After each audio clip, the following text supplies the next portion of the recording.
think every Harry Potter fan at one point has thought, wow, I'd really like to live at Hogwarts. Especially as a kid, I always dreamt of casting spells, brewing potions, flying on brooms. It all seemed pretty awesome and way more enjoyable than our own boring world. As I got older, my enjoyment of the series didn't really change, but I did start to notice things that made me realize I'm glad Harry's world exists on paper. Before the age of 17, I could have my soul sucked out at a school-sponsored sports event, be tortured by a pink cat lady for discussing my political views, and even be interrogated by our own nation's leader for forming an illegal club at school. There are rules and regulations in Harry's world that seem to have the primary intention of keeping the order, but they all seem to be optional. The Ministry of Magic and Hogwarts both have dozens of rules that are really only followed by characters when it is convenient to them.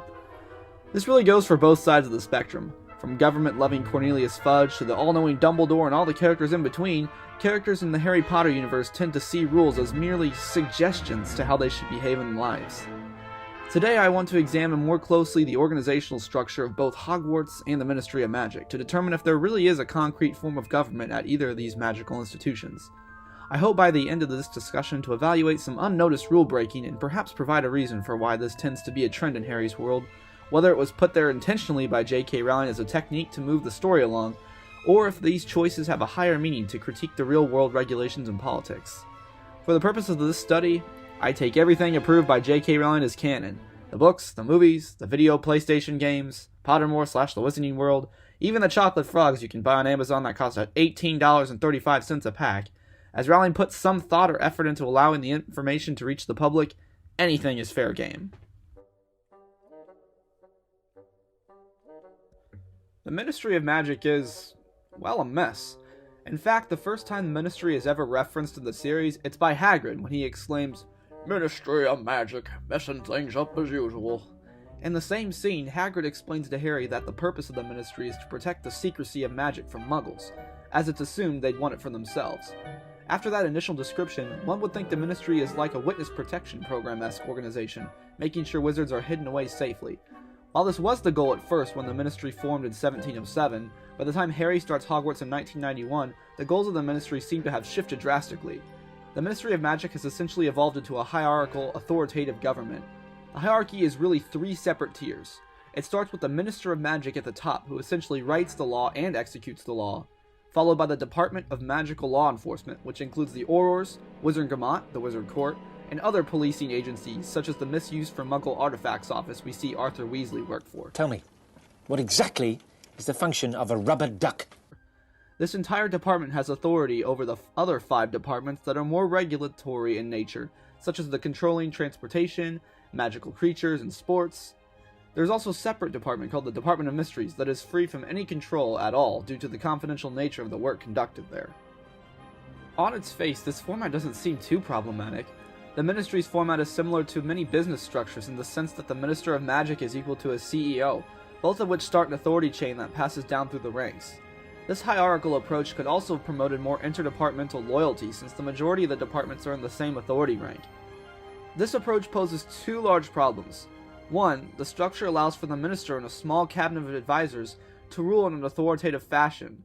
And 2, the entire hierarchy is basically chucked out the window because the narratives show that the rules of the ministry are rarely followed, and when they are followed, it's only because following the rules are convenient for that particular character's motivation. The biggest rule that basically allows all the rule breaking is how the Minister for Magic is selected. J.K. Rowling herself explains on the Wizarding World site that the Minister for Magic is democratically elected, although there have been times of crisis in which the post has simply been offered to an individual without a public vote. Fudge was selected because Dumbledore turned down the job, and we see 3 minister changes throughout the series without a vote. This info opens a whole can of jelly slugs. What qualifies as a crisis? Kingsley was named minister without a vote right after Voldemort died, the most non-crisis point in the entire series. The fact that this entire vote is ignored by everyone is a cause for concern, especially when it's revealed that the Minister for Magic can serve as Chief Warlock for the Wizardgamot. Fudge attains this position, and can write and execute laws, as well as preside over cases concerning those laws. Couple this with characters close to the minister such as Umbridge, Percy, and Yaxley, and you have a small authoritarian group who can do whatever they want. Harry performs underage magic, his sentence, basically however Fudge is feeling that day. Voldemort wants to start purging Muggleborns? Sure, just use his puppet Pius to sign a law to round them all up and persecute them. The minister could even kill alleged criminals without any consequences. I'll get into the Hogwarts interference in Umbridge's reign in a bit, but the Ministry can break and change rules as it pleases. In Chamber of Secrets, Fudge requires a bunch of Wizengamot signatures to remove Dumbledore, but in Order of the Phoenix doesn't require the signatures at all, just the testimony of a student, Marietta Edgecombe. The same scene shows that the Ministry can choose to waive Harry's right to trial as Fudge and Umbridge attempt to expel Harry on the spot. With just a few hundred pages earlier, they gave him a trial before expulsion. In the Ministry's case, nobody, not even Dumbledore, challenges the Ministry's authority or inconsistent decisions, which, coupled with the constant rule-breaking, or in this case, rule-changing due to authority, the result is a broken government that is nearing on dictatorship.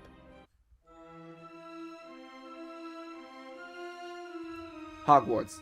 The only school that has armed guards when one escaped convict is on the loose, but doesn't so much as get a security system when a basilisk is running loose in the castle petrifying students. Hogwarts seems to be run with an egalitarian viewpoint, in the sense that all persons deserve equal rights and opportunities.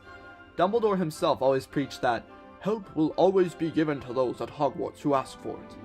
While Dumbledore is the headmaster, he doesn't rule with an iron fist like Fudge or Scrimgeour. Instead, he tends to listen to his students' and employees' thoughts and opinions before acting. However, even rules and regulations at Hogwarts are similar to the Ministry's. They exist, but their meaning and execution depends on how the particular character is feeling that day. Take the point system, an incentive to promote student learning and punish any misbehavior. It's a pretty solid system. However, the repercussions are a bit of a gamble.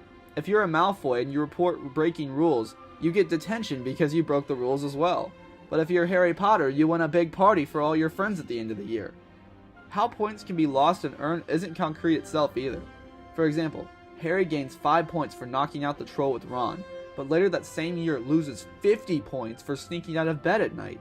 Professor McGonagall was responsible for both of these point instances and proves that even though knocking out a troll seems like it should be worth more points than being out of bed, it's arbitrarily up to the professor. While Dumbledore promotes equality, Dumbledore and the rules don't mix really well. Dumbledore doesn't even follow any rules. He says, "There are privileges to being me," when he apparated inside Hogwarts. Dumbledore is aware of his own rule-breaking at the end of Chamber of Secrets, and even decides to award Harry and Ron with special awards and cancel exams just because he tends to feel like it, even though he acknowledges what he's doing is wrong. However, Dumbledore tends to be inconsistent with his rule following.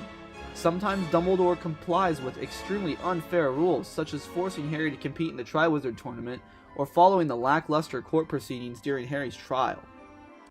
Speaking of Dumbledore picking when to follow the rules, perhaps the strangest occurrence of rule-breaking and following is Umbridge's reign as High Inquisitor of Hogwarts. Government involvement in Hogwarts is extremely controversial and perhaps illegal. In Half-Blood Prince, a young Tom Riddle tells Dumbledore he doesn't have any money to go to Hogwarts, to which Dumbledore explains that there are scholarships available for him. This alludes to Hogwarts being a private institution, thus, in American law, barring the excessive control Umbridge exerts with the Ministry. However, everyone is accepted at Hogwarts, and there isn't any other evidence of students paying tuition or a magical student getting rejected from attending. Even if Hogwarts is a public school, her meddling is so extreme that it becomes extremely frustrating to see characters like Dumbledore and McGonagall not attempt to stop Umbridge. Instead, McGonagall tells Harry on several occasions to keep his head down around Umbridge. This acceptance of rules by the teachers further shows how strong the Ministry is with an authoritarian and almost dictatorship approach. As the book progresses, the neglect for the rules just increases.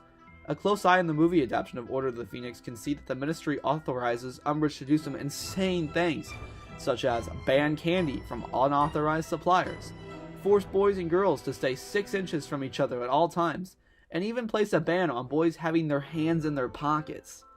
Regardless if Hogwarts is public or private, comparing this to our own society would start a revolution among parents if this happened in our own schools. Cases like Tinker vs. Des Moines saw the hotly debated issue of armbands in public schools. Those armbands made it to the Supreme Court of the United States.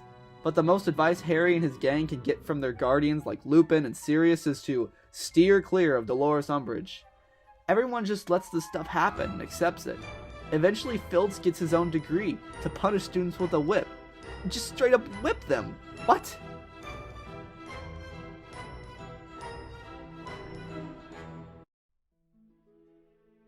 But what's the meaning of pointing out all the rule-breaking and structures of government?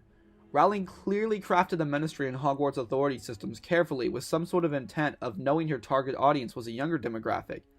I bet these books even helped shape a lot of children's worldviews. I mean, look at elementary school me waiting for Half-Blood Prince to release with a snitch tattooed on my face at midnight.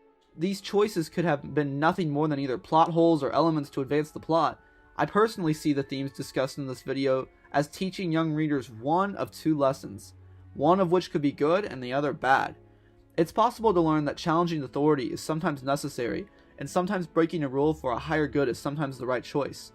However, some children could take this lesson as they don't have to follow the rule if they don't like it, and that there are no repercussions for their actions, or they will be rewarded for their efforts.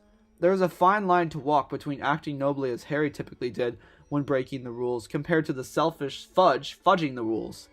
In short, as Dumbledore told Harry, "It is our choices, Harry, that show who we truly are, far more than our abilities." Regardless of Rowling's intention, I don't really dream about living in Harry's world anymore. I quite enjoy keeping my hands in my pockets when I please, and like waking up knowing I won't be expelled from school for looking at a teacher the wrong way. While our own legal system isn't perfect, it at least provides means of ways for due process and fair remedies for those injured by laws. Actually, we really don't have to worry about people dreaming about living in Harry's world. That's what Orlando Florida's for. Yeah! Harry Potter! Yeah! Harry Potter! That's me!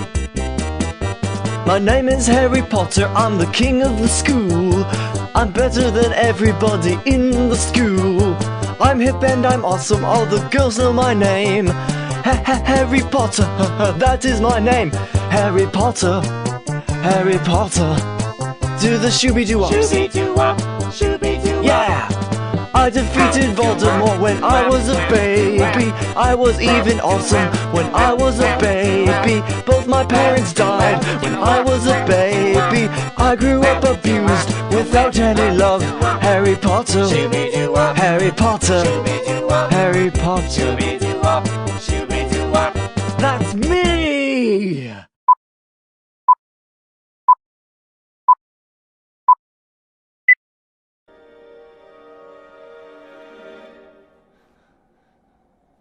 What is it? What do you see? I see myself looking at my grades. Dean Thomas has given me an A. Remus, come on, let's kill him! Wait! I did my waiting! 12 years of it! In Azkaban!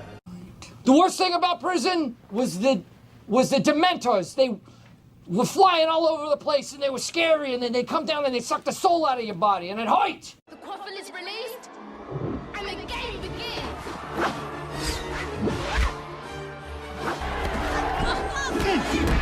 Thank you.